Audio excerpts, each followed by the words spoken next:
Experience His wonderful presence, His amazing grace,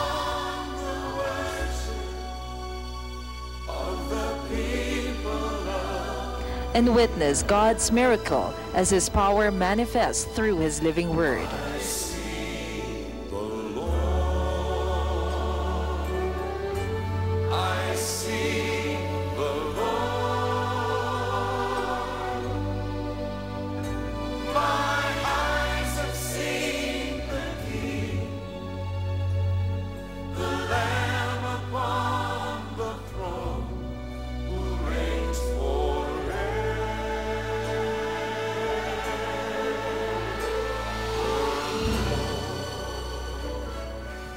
Buksan po natin ang ating banal na kasulatan, Genesis chapter 22, verse 1 to 14.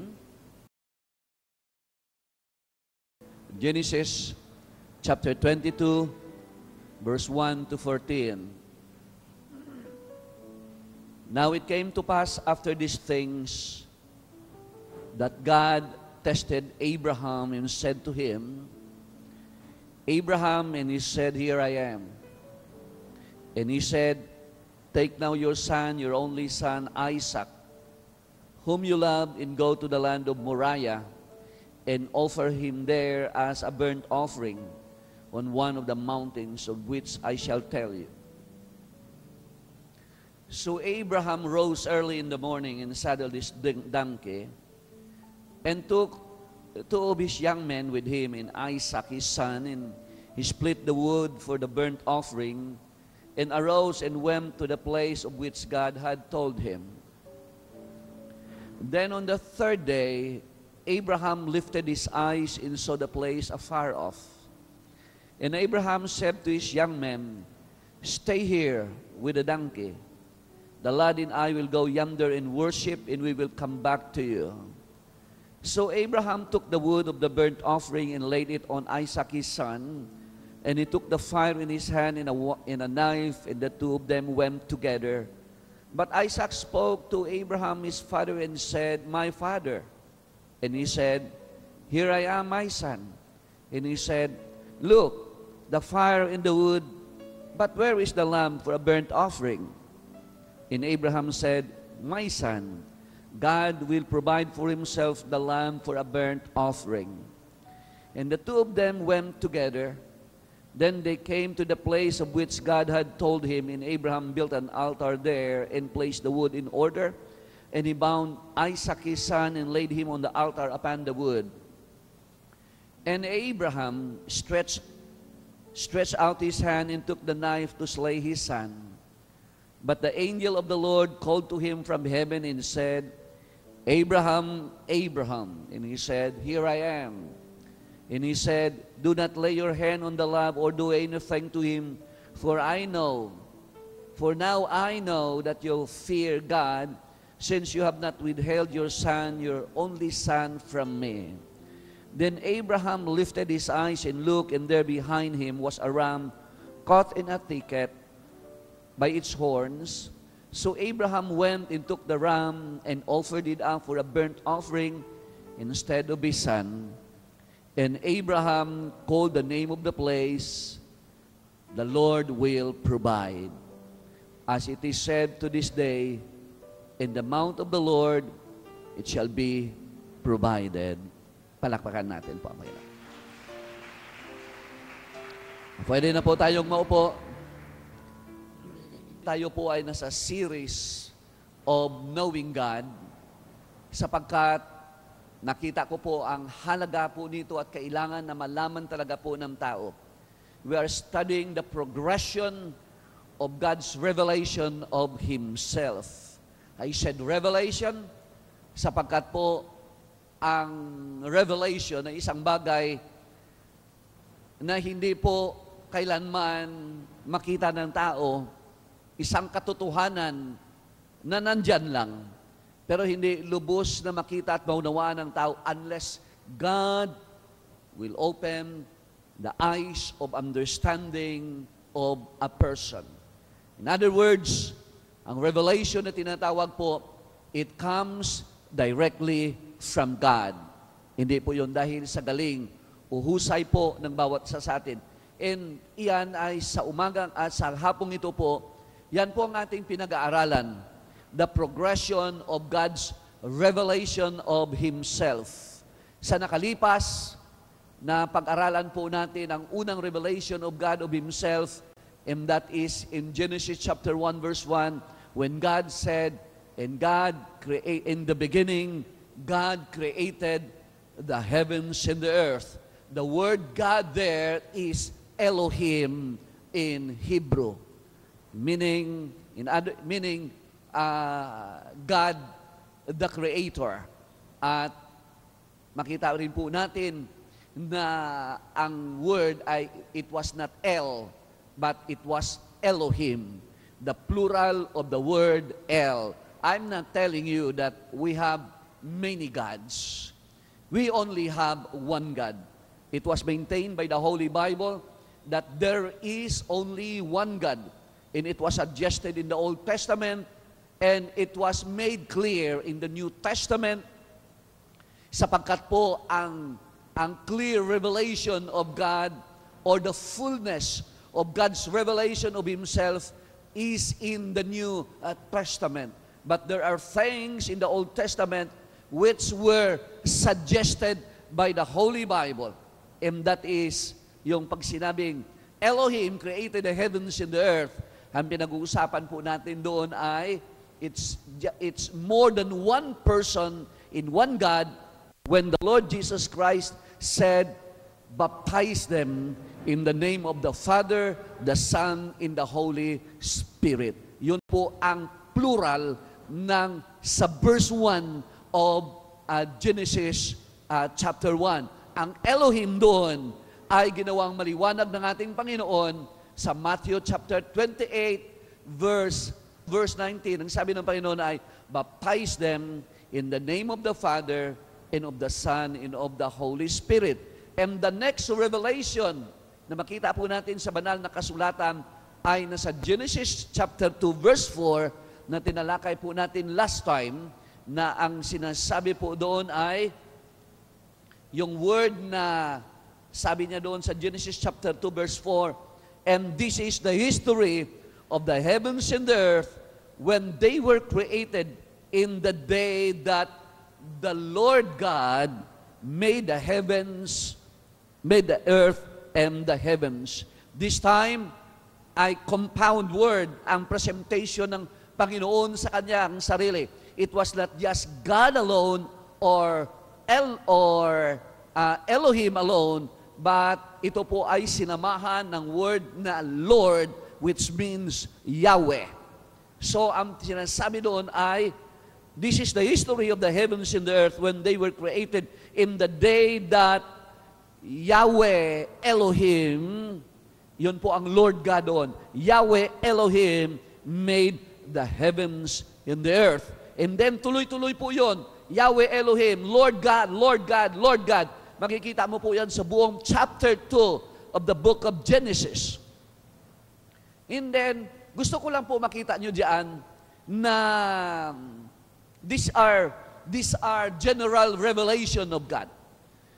There are specific revelation of God. But we're talking here, when we talk about Elohim and Yahweh, we're talking here of general revelation. Meaning, sa lahat ng creation ay nagpapakilala ang Panginoon na siya ay si Elohim, the creator of all things, at nagpapakilala siya bilang si Yahweh as the self-existent eternal God. Yahweh means the self-existent. At ang pangalawang meaning niyan ay eternal. So, ang Yahweh means the self-existent eternal God. So, that is a general revelation of God of Himself. And then, makita po natin na sa Genesis chapter 17, ay nagpakilala ang Diyos sa kanyang sarili as God Almighty or El Shaddai. Okay, it's not Elohim Shaddai, but El Shaddai, meaning ay The God who is more than enough. Diyos na higit sa sapat. At una niyang pinakilala ang kanyang sarili sa bagay na ito sa buhay po ni Abraham. So si Abraham ang nakatanggap ng El Shaddai revelation of God. At ito po ay nagsishift na siya from a general revelation, nagsishift na siya unti-unti sa specific revelation. Nagpapakilala na siya ngayon sa tao, more on sa tao, at ito po ay sa isang tao or sa specific individual. Pero kung mapapansin mo po na kung as you continue to journey with us from the Holy Scripture, from the pages of the Bible, ay makikita mo pa po doon yung unti-unti binubuksan ng Diyos ang kanyang sarili sa tao. Unti-unti pinapakilala niya ang kanyang sarili. Hindi po siya nanatili as Elohim, as Yahweh, and as El Shaddai, kundi as we continue to take our journey from the first verse of the Holy Scriptures all through the New Testament, we would see this progression. Makikita po natin dito yung pag-abante ng pagpapakilala ng Diyos ng kanyang sarili. So, before our eyes, itong mga bagay na ito ay i-reveal ng Diyos. Ipapakilala ng Diyos po ito sa atin. At dito po, sa Genesis chapter 22, natin pong binasa, ay dito po magpapakilalang muli ang Panginoon sa tao. More on this time, very specific na po ito. It's no longer a general revelation, parang coupled with a specific revelation as what he did previously in the life of Abraham, but this time more on magiging very specific po ang ating Panginoon. So, basahin po natin at nabasa na po natin ang Genesis chapter 22. At dito po sa verse 1 and 2, pupunta muna po tayo sa pagsubok sa kay Abraham. The test of Abraham. Now it came to pass, after these things, that God tested Abraham and said to him, Abraham, and he said, Here I am. And he said, Take now your son, your only son, Isaac, whom you love, and go to the land of Moriah, and offer him there as a burnt offering on one of the mountains of which I shall tell you. Mabigat po ito na pagsubok, sapagkat po ay si Isaac ay, well, he really prayed for this. Matagal na panahon bago siya binigyan ng Diyos ng anak sa kanyang legitimate na asawa. At kung mapansin mo po, kasi before this, si Abraham ay nagkaanak sa kay Hagar, yung katulong ni Sarah na kanyang asawa. At parang lumalabas, parang hindi masyadong kinikilala ng Diyos itong si Ismael, na siyang naging anak niya kay Hagar, na ito po ang kinikilala ng Muslim world, na ito sila'y galing daw sa kay Ismael. Ang Israel ay galing kay Isaac. At para sa kanila, matimbang itong si Ismael i-compare sa kay Isaac. But according to the scripture, sa Genesis chapter 22, verse 1 and 2, ang kinikilala lang ng Diyos na talagang anak ni Abraham ay walang iba kundi si Isaac. Sabi niya rito, Take now your son, your only son. At this point, si Ismael po malaki na ng time na ito, sapagkat si Ismael ay teenager na siya nang ipanganak at iluwal po itong si Isaac. Pero, parang hindi siya kinikilala dito ng Diyos. Sapagkat ang sabi niya, take now your son, your only son, Isaac. Bakit po? Sapagkat si Isaac po ay bunga ng pangako ng Diyos sa kay Abraham. Si Ismael ay bunga ng laman. Makita niyo po doon na ang kinikilala ng Diyos lagi ay yung mga bagay na kung saan ay iniluwal, inilabas o ginawa sa pamamagitan ng Espiritu. God, as I have said before, God will not accept anything of the flesh. Because God would only accept things that are of the Spirit. At ito ay si Isaac, he was of the Spirit of the Lord. Siya po'y anak ng pangako. Kaya po siya ang kinilala ng atin pong Panginoon. Sabi ng Biblia, very early in the morning, Abraham rose up and went to the place of which God had told him. Ngayon, ang katanungan ay ganito. Ano kaya sa paningin niyo? Madali kaya para kay Abraham na itong si Isaac, dalhin niya sa Mount Moriah, gapusin niya, at ito ay kanyang sasaksakin, i-offer sa Diyos, at ito ay susunugin hanggang sa maging abo. Ano sa paningin niyo? Madali ba sa kanya? Kung titingnan mo mula sa paningin ng tao, mahirap ito sa damdamin po ni Abraham. Bakit? Well, he waited for this son for many years. Now here comes God telling him, okay, you bring your son to one of the mountains in Mount Moriah. You offer him there as a burnt offering. In other words, nalhin mo siya doon, patayin mo siya doon, sunugin mo siya doon.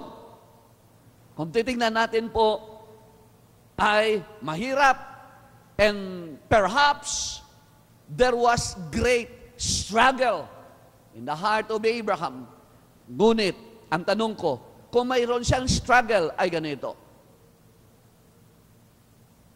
Verse 3, so Abraham rose early in the morning and saddled his donkey and took two of his young men with him and Isaac his son, and he split the wood for the burnt offering and arose and went to the place of which God had told him.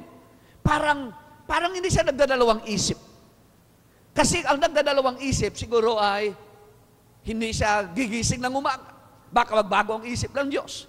Gigising na lang ako ng mga alas 7. Kung wala pa rin magbabagong isip ng Diyos, alas 9 na lang ako gigising. Pero sabi ng Biblia, maaga pa, nagising na siya. Ano kaya ang nangyayari? Gustong-gusto niya kaya, sa paningin niyo, na patayin na itong anak niya para lang masunod ang Diyos? Ano kaya sa ating paningin? Mga kapatid kay Kristo, nag-iisa lang po yan, si Isaac. Kung titignan natin talagang napakahirap. Pero mga kapatid, ako, this is what I believe. I don't know with you people. Ako po ay naniniwala, walang struggle sa puso niya. Bakit walang struggle?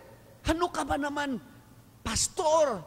Anak niya yun, nag-iisa lang yun. Di balik kung isang dosena, may 11 pang natitira. Nag-iisa lang yun. Bakit walang struggle sa kanya? And he was willing to sacrifice his only son. Alam mo po ba kung bakit? Sapagkat ang susi po nito ay sa chapter 22, verse 1. Ang susi po yan. Bakit wala siyang struggle? And now it came to pass after these things that Yahweh tested Abraham and said to him, Abraham, and he said, here I am. Mga kapatid, si Abraham, hindi siya kinausap ng sinong tao. It was God Himself who came to him and spoke to him this command. Kilala niya ang Diyos niya. Amen po ba? Kilala niya ang Diyos niya. Ito ang Diyos na nangako sa kanya. Sabi ng Panginoon sa kanya, bibigyan kita ng anak. Sa gitna ng katandaan mo, bibigyan kita ng anak. Nagpakilala na ang Diyos na ito sa kanya noon pa. Nakukuha niyo po ako. At ang sabi ng Diyos sa kanya noon, I will not just give you a son, I will multiply your sons, and I will make nations out of you. So it was not just a son, but it was sons, and then later on, kingdoms or nations will be born out of you. At pinatunayan ng Diyos ito. Inantay, God really waited for the time na hindi na pwedeng manganak si Sarah. God waited for the time that it was already impossible for Sarah to conceive. Why? Sapagkat 89 years old na si Sarah nang siya ay mabuntis. Pinakita lang ng Panginoon doon na kahit wala ng pag-asa ang katawan ng tao, pag ang Diyos ang nagsalita, ang walang pag-asa ay bibigyan niya ng pag-asa. Kayang baguhin ng Diyos ang lahat ng bagay. And he experienced this powerful God. Hallelujah. So, he had an experience with God. Now, this God who gave him this experience, one day came to him and said, Abraham, take now your son, your only son, and bring him to one of the mountains in which I will tell you. Sa paningin nyo kaya, magdududa pa nito si Abraham? Naranasan niya ang Diyos na ito. Grabe ang kapangyarihan ng Diyos na ito. Paano siya aayaw? Kung titingnan mo from the natural standpoint, mahirap. Ibigay niya ang kanyang anak, isasakripisyo niyang anak niya. Pero pag maunawaan mo ang relationship ni Abraham sa Diyos at ang klase ng kanyang pagkakakilala sa Diyos, hindi ka magdududa. Walang sabit sa puso niya. Alam mo at alam mo, my willing. It was a willing obedience. Amen po ba? Why? Mayroon siyang karanasan kay Yahweh. Amen. Now it came to pass after these things that God, hallelujah. Who is this God? This is the God of Genesis chapter 1, verse 1. The God who said, in the beginning, Elohim, or God, created the heavens and the earth. The one who spoke to him was not just anyone, but it was God, the creator of all things. Hallelujah. Amen. That's why when you read the book of Hebrews, chapter 11, makikita mo dyan na si Abraham, he was willing to sacrifice his son. Why? Ito ang kanyang paniniwala. Ang kanyang paniniwala, Hebrews chapter 11, buksan nga natin, Hebrews chapter 11, verse 17 to 18.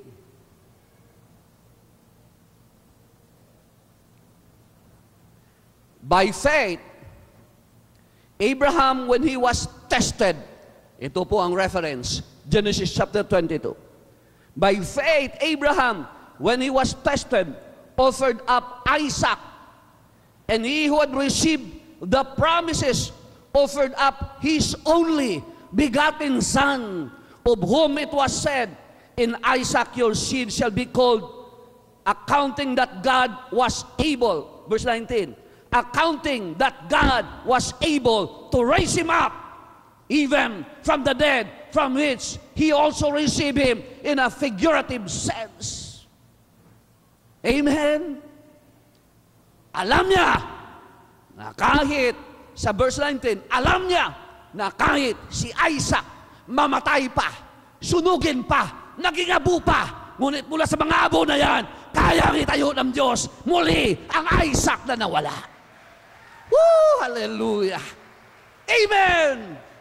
It was Elohim who spoke to him, the creator of all things. Kaya po mahalaga masyado makilala mo ang Diyos. Kaya nagraratel tayo sa mga sitwasyon na dumarating sa buhay natin sapagkat hindi natin siya kilala. Pagkilala mo ang Diyos mo at ang pagkilala mo sa Kanya is not a head knowledge, ngunit ang pagkilala mo sa Kanya ay revelation knowledge. Talagang ang Diyos ang kumausap sa iyo. Kahit ano ang sitwasyon mo, hirap na hirap ka, ngunit masaya ka, alam mo, may gagawin pa rin ang Diyos sa iyo. Mahimala ang Diyos sa ito at kikilos siya sa iyo sapagkat ito ang katangian ng Diyos na ito. Amen!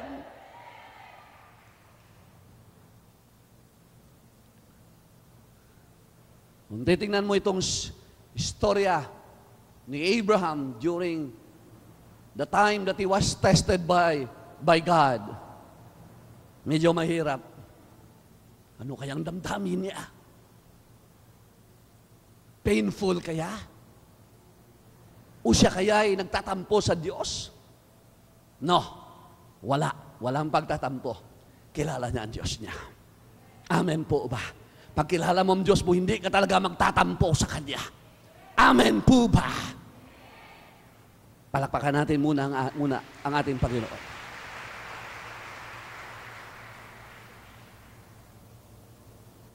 As far as Abraham was concerned, he knew it in his spirit that even Isaac would be burned to death.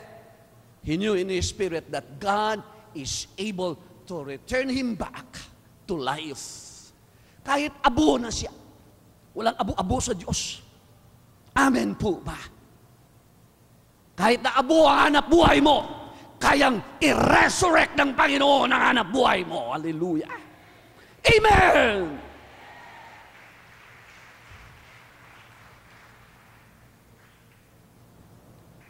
So, because he knew Elohim has the power to return Isaac from the dead, powerful God. Hallelujah! Amen ba? And I want you to hear this. Abraham was done with this revelation. Amen po ba? Tapos na siya. Sa ganitong kapahayagan, tapos na siya. Kaya walang struggle. Tapos na siya nga eh. Hallelujah. Amen. And I pray to the Lord that this afternoon, while you are sitting there, hearing the message, I pray that God would also open our understanding, our spirit, that this revelation would sink in deep into our spirit. Mahalaga kasi po mga katuruan na ganito eh.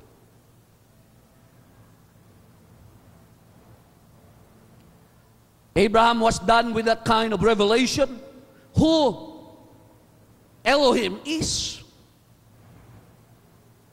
In that revelation has already positioned deep in his heart. Nakapwesto na po. Hallelujah. Yan ang maganda pag pumwesto na siya. Amen ba? Ang sa atin kung minsan di pa nakapwesto eh. Narinig natin. Ang iba ay nandito pa lang, hindi pa pumasok sa dibdib. Hindi pa pumasok sa puso.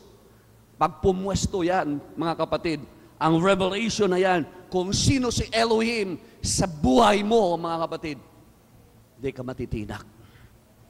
Amen po ba? Di ka matitinak. Palakpakan natin ang Panginoon.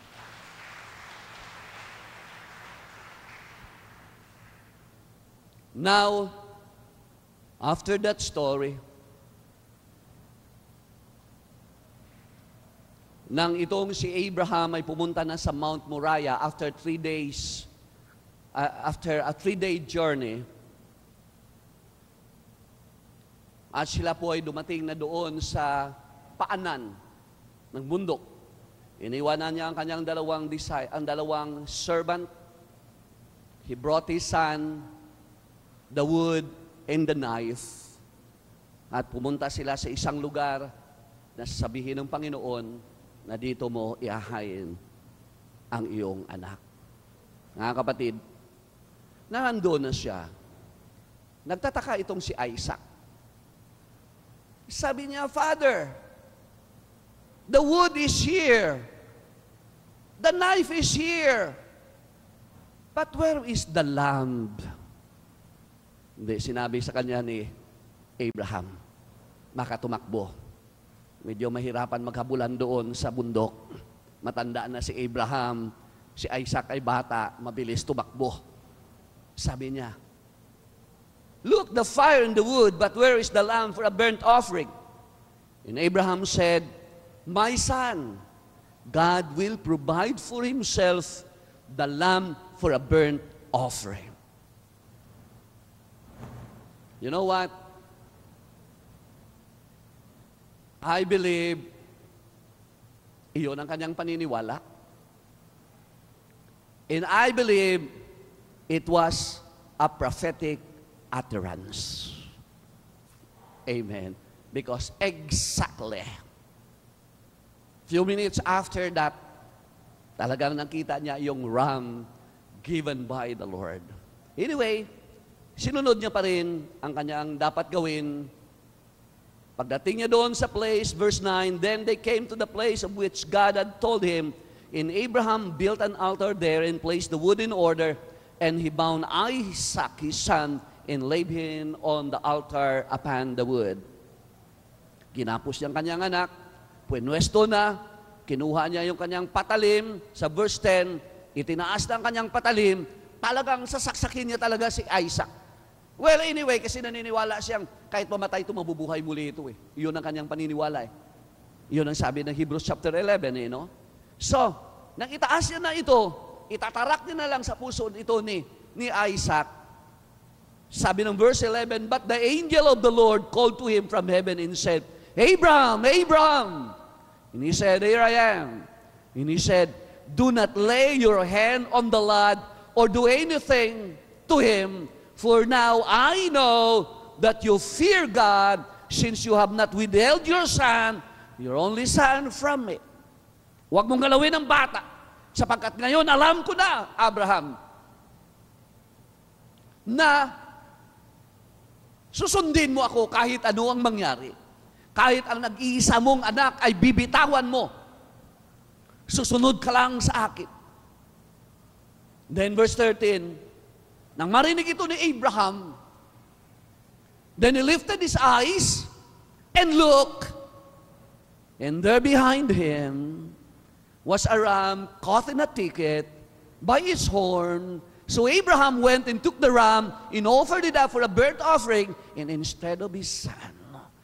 Nakita niya, mayroong ram, parang goat po ito, na mas malaki lang sa goat at mas powerful sa goat, na kung saan ang sungay ay naipit doon sa mga tinik at hindi na makaalis.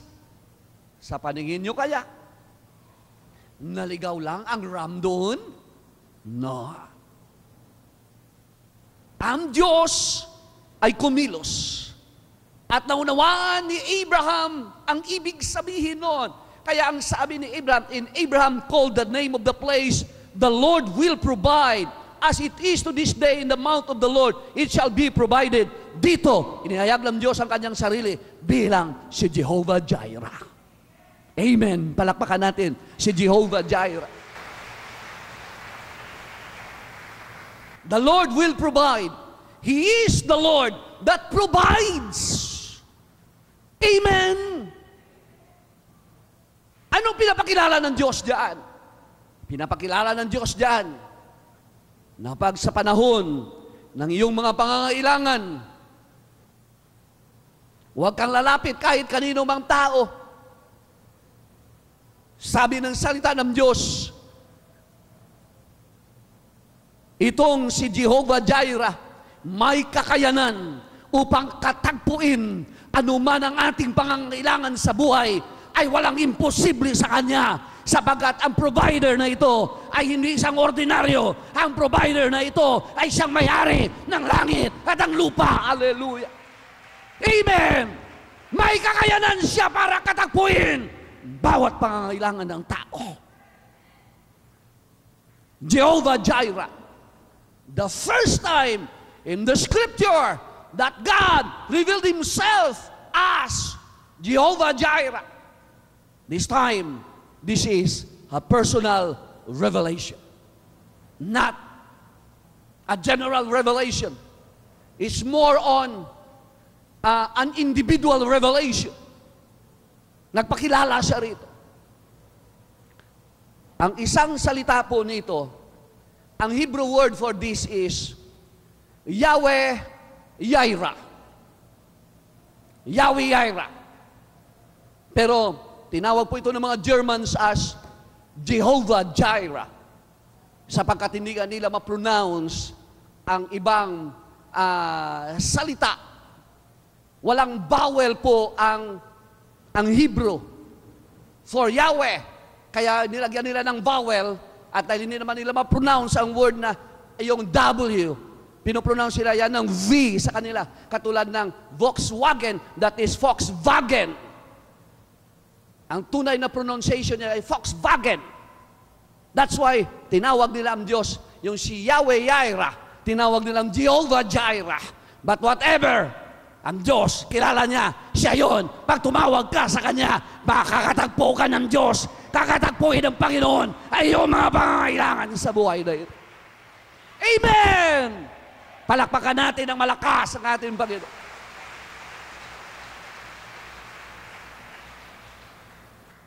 Hallelujah!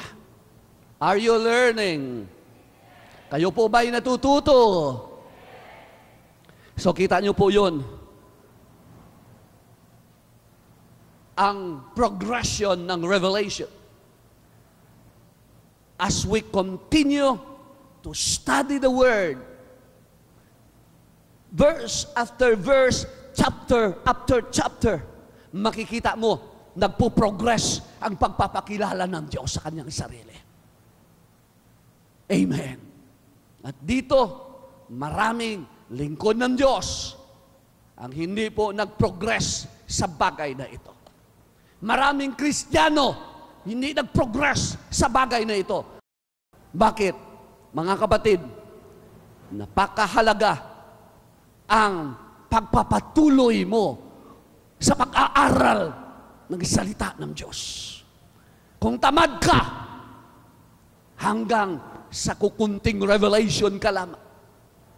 At napakaraming Kristiyano sa totoo lang tamad pagdating sa salita ng Diyos. Mahirap, pero totoo. Ang iba, hindi lang yung mga sa congregation. Ang iba, naghahayag mismo ng salita ng Diyos. Tamad. Anong nangyayari? Wala tayong maituro na maayos sa tao. Pero kung mag-aral lang tayo, mga kapatid, sinasabi ko sa iyo, God will honor your desire to know Him.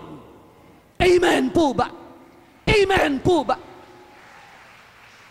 Mahalaga, hindi masama ang Bible school. But I tell you, this kind of revelation, you cannot take this revelation or cannot receive this revelation in the Bible school. Ito ay personal dealing ng Diyos sa atin. At kung ikaw ay mag-aaral na maigi, sapagkat ang Diyos, kalooban niya, magpakilala siya ng kanyang sarili sa tao. Gaya ng sabi ko sa inyo noon, ang Diyos ay hindi siya hide and seek. Sabi niya, hanapin mo ako. Uhuy, nandito ako. Hindi ganoon ang Diyos. Ha? Ang Diyos pag hinanap mo, nagpapakilala siya. Sabihin niya, oh, I'm here.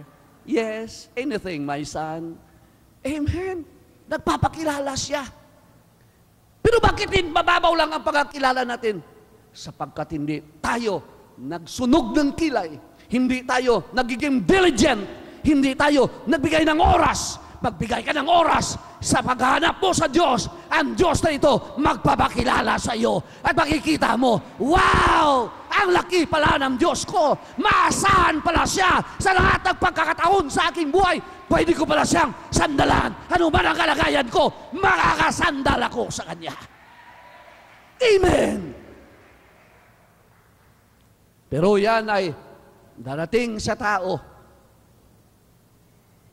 If you study the Word diligently, God loves to reveal Himself to people.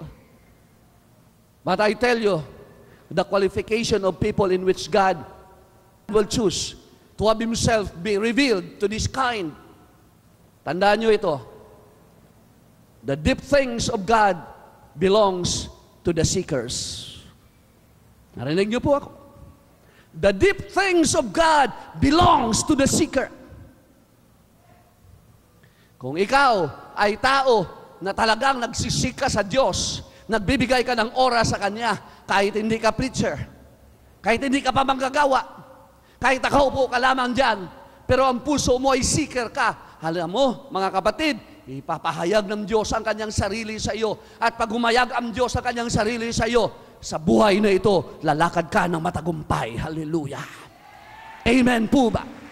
Hindi ka kakaya-kayanin ng demonyo sa buhay na ito. Bakit? Kilala mo ang Diyos mo. Maraming manggagawa, maraming preacher, kunting problema, umiiyak. Bakit? Preacher, but not a seeker. Pero kahit ikaw ay congregation, o ikaw ay nasa ushering department lamang, sa paningin mo ay maliit ang iyong paglilingkod. Pero mga kapatid, kay Kristo, walang maliit sa Diyos. Ang mahalaga sa Diyos ay ang puso. Kung naghahanap ka sa Kanya, makikilala mo siya. Hallelujah. Amen. Makikilala mo siya. Sino si Abraham? The man was a seeker. Ilan sa names of God ang nai-reveal sa Kanya? He knew God as Elohim. God spoke to him as Elohim. He knew God as Yahweh. Yahweh spoke to him. Genesis chapter 12, verse 1. And the Lord said to Abraham, that is Yahweh. Ang Lord doon, that is Yahweh. He knew, Abraham knew God as Elohim, as Yahweh, as El Shaddai, and now this time as Jehovah Jireh. Amen po ba? Wow, hallelujah. Amen. Kaya pinarangalan sa ng Biblia, sinabi ng Biblia, a man of great faith, hallelujah. A friend of God. Bakit mga kapatid? The man was a seeker. Hindi lang ito basta-basta na dumating sa kanya na nakilala niya ang Diyos. Well, I tell you, the man has a heart to really seek his God. Hallelujah. Amen. Biro mo dyan, Genesis chapter 22 pa lang ito. 22 chapters pa lang ang lumipas. 4 na nakatangian ng Diyos ang kanyang nakilala. Amen. Si Abraham, si Adam, at saka si Eve, ang kilala nila sa Diyos lang ay 2 pangalan. And that is Yahweh, that is Elohim, that is Yahweh Elohim. Lord God, Lord God, Lord God. Genesis chapter 2. Si Noah, kilala niya ang Diyos as Yahweh. Pero mga kapatid, si Abraham, kilala niya ang Diyos as Yahweh, as Elohim, as Yahweh, as El Shaddai, as Jehovah Jireh. No wonder, hallelujah, binigyan siya ng Diyos ng grabing karangalan sa salita niya. Pag kilala natin ang Diyos, ang karangalan ay darating sa atin. God will honor you. Hallelujah. Why? You have a heart for God. Ang tao mayroong puso sa Diyos ay pinaparangalan ng Diyos. Sinasabi yan dito sa banal na kasulatan to encourage us in the New Testament. Amen po ba? Start reading your Word. Your Bible. Huwag mong dalhin lang yan sa bahay mo. Ilagay sa altar. Pag Sunday, pagpagin. Punta sa gawain. Pagkatapos, uwi ng bahay, ilagay na naman sa isang tabi. Hindi ganoon po, mga kapatid. Gusto mo makilala mo ang Diyos, hindi mo lang kung anong ibubungang maganda nito sa buhay mo. Amen po ba? Tingnan mo mga taong nakakilala sa Diyos, grabe ang katagumpayan nila sa buhay. Bakit? Ang Diyos ay mahalaga. May ginagawa siya sa buhay ng tao. Amen! Kung manatili tayong ignorante kung sino ang Diyos na ito, anong mangyayari sa atin? Lahat tayo gusto natin ng tagumpay. Pero may ginagawa ba tayo? Ang dapat nating gawin ay walang iba, kundi magbigay ka ng pansin sa salita ng Diyos. Kahit busy ka masyado na tao, magbigay ka pa rin ng pansin sa salita ng Diyos. Ako, paggabi, hirap na ako. Pilit kong ibuka yung mata kong maliit. Makapagbasa lang ako ng salita ng Diyos. Kahit alas 12 na siya, alas 12:30 na siya, kahit alauna na siya ng gabi. Pinipilit ko yun talaga. Hindi dahil sa obligasyon. I want to know Him. Amen po ba? I want to know Him. Gusto mo bang makilala ang Panginoon? Sino nagsasabing gusto niya makilala pa ang Diyos? Pag sinabi mo na talagang gusto mo makilala ang Diyos, magpapakilala ang Diyos sa iyo. Amen. At itong si Jehovah Jireh, mga kapatid, paano siya nakilala ni Abraham?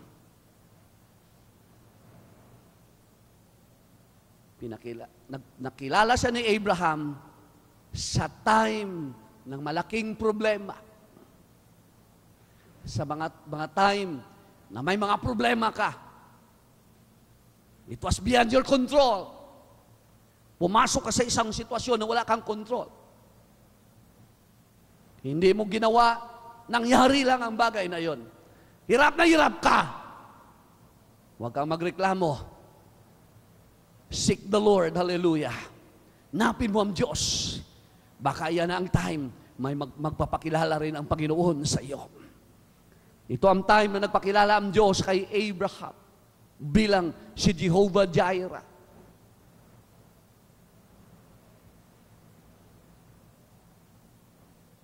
At sa pamamagitan ng mahirap na sitwasyon na yon, God used that situation to reveal Himself for the first time as the God who provides. Amen. The great provider who is willing and able. Know Him. Kilalanin mo si Yahweh Jireh. Palakpakan natin ang ating Panginoon. Pero, look at this. Ang nag-trigger na magpakilala ang Panginoon sa Kanya. Sabi dito, verse 12. Verse 12 of chapter 22. And He said, it was God here. Okay. It was the angel of the Lord who spoke this. And He said, do not lay your hand on the lad or do anything to him. For now I know that you fear God, since you have not withheld your son, your only son, from me. Since you have not withheld your son, your only son, from me. Kaya ang sabi ng Panginoon, now I know, ang sabi ng Panginoon. Actually, ang isang verse po niya ay nagsabing, now I know that in blessing, I will bless there. Ganda naman. Amen. Now I know that in blessing I will bless thee, because you have not withheld your only son. Nagpakilala sa kanya itong si Jehovah Jireh sa pamamagitan ng sitwasyon, at sa sitwasyon na yon, nagbigay siya sa Diyos. Amen. You have not withheld. Ibig sabihin, hindi mo ipinagkait sa akin ang iyong bugtong na anak.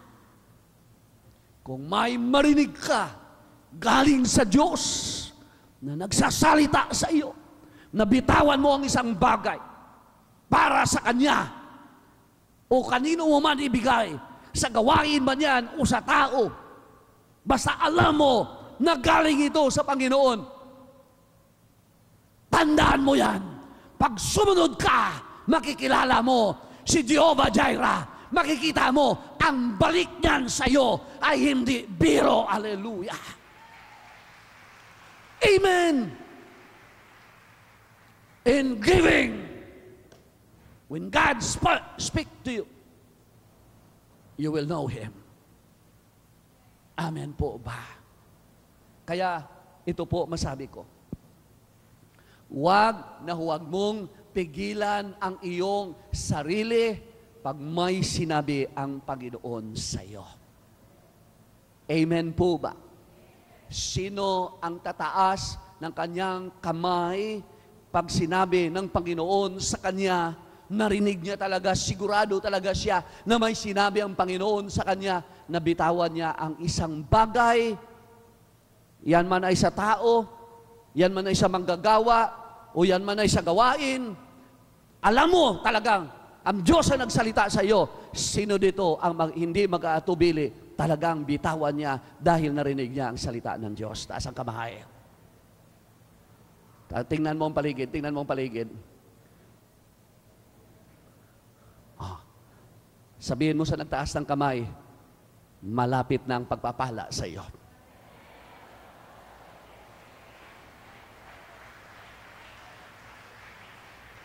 Amen.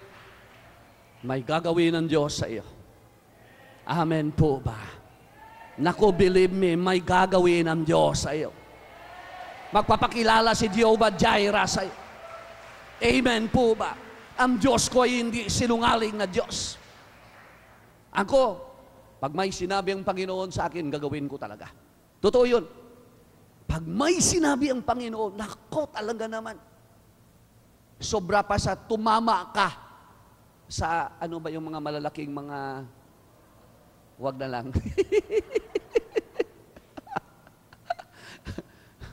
Sobra pa po.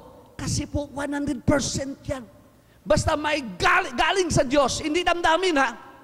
Hindi, galing talaga sa Diyos. Katulad dito kay Abraham, galing talaga sa Diyos. Sinabi talaga ng Panginoon sa kanya. Hindi niya binitawan. Napakahirap nun, nag-iisa niyang anak. Pero hindi niya winidhold ang kanyang bugtong na anak. Ang sabi ng Panginoon, now I know that in blessing, I will bless thee. Hallelujah. Amen. And he lifted up his eyes, and he looked, and he saw the ram caught in a thicket. Hallelujah. Mayroon kang makikitang may kayamanang ibibigay ang Panginoon sa inyo. Hindi mo akalain ang kayamanan na yan ay darating sa iyo.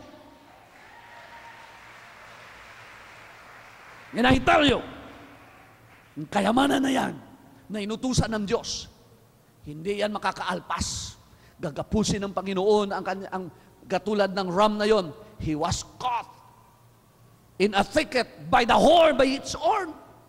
Hindi makatakbo ang ram. Hindi makatakbo ang pagpapala pag inutusan na ng Diyos na darating sa buhay mo. Oh, hallelujah! Amen! Palakpakan natin ang malakas ang Panginoon. Powerful God! Hallelujah!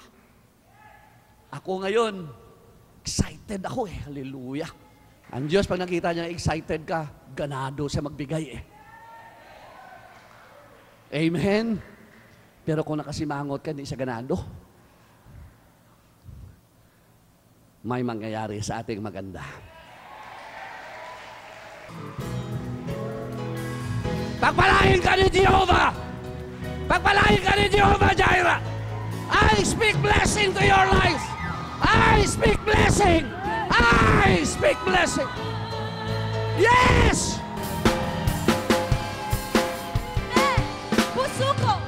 Puso ko'y umaawit sa'yo. Pagsamba ang siyang pinting nito.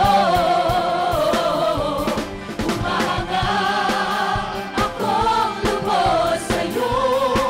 Kagandahan at kabutihan mo sa buhay ko. Puso ko'y umaawit sa'yo. Pagsamba ang siyang pintig nito. Humahanga akong lubos sa'yo. Kagandahan at kabutihan mo sa buhay ko. Wala kang katulad, Panginoon. Kapuri-puri ka, ha, ha, ha. Kamangha-mangha ang iyong mga gawa. Mahal kita, Panginoon. Kaibig-ibig ka. Habang ako'y mayroong hininga, ako ay sasamba. Puso ko'y umaawit sa'yo. Pagsamba ang siyang pinting nito. Humahanga akong lubos sa'yo. Kagandahan at kabutihan mo sa buhay ko. Wala kang katulad, Panginoon. Kapuri-puri ka, ha, ha, ha. Kamangha-mangha ang iyong mga gawa. Mahal kita, Panginoon. Kaibig-ibig ka. Habang ako'y mayroong hininga, ako ay sasamba. Wala kang katulad, Panginoon. Kapuri-puri ka, ha, ha, ha. Kamangha-mangha ang iyong mga gawa. Mahal kita, Panginoon. Kaibig-ibig ka. Habang ako'y mayroong hininga, ako ay sasamba. Habang ako'y mayroong hininga, ako ay sasamba. Habang ako'y mayroong hininga, ako ay sasamba.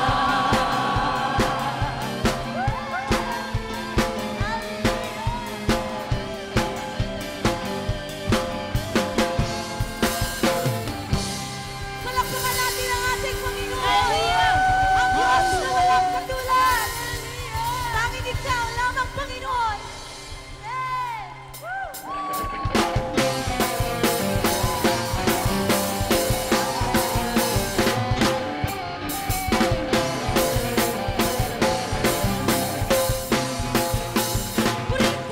Purihin ka, aking Panginoon. Sambahin ka ng aking kaluluwa. Tataas luluwa natin, dadakilain ang tanging ngalan mo. Purihin ka, aking Panginoon. Sambahin ka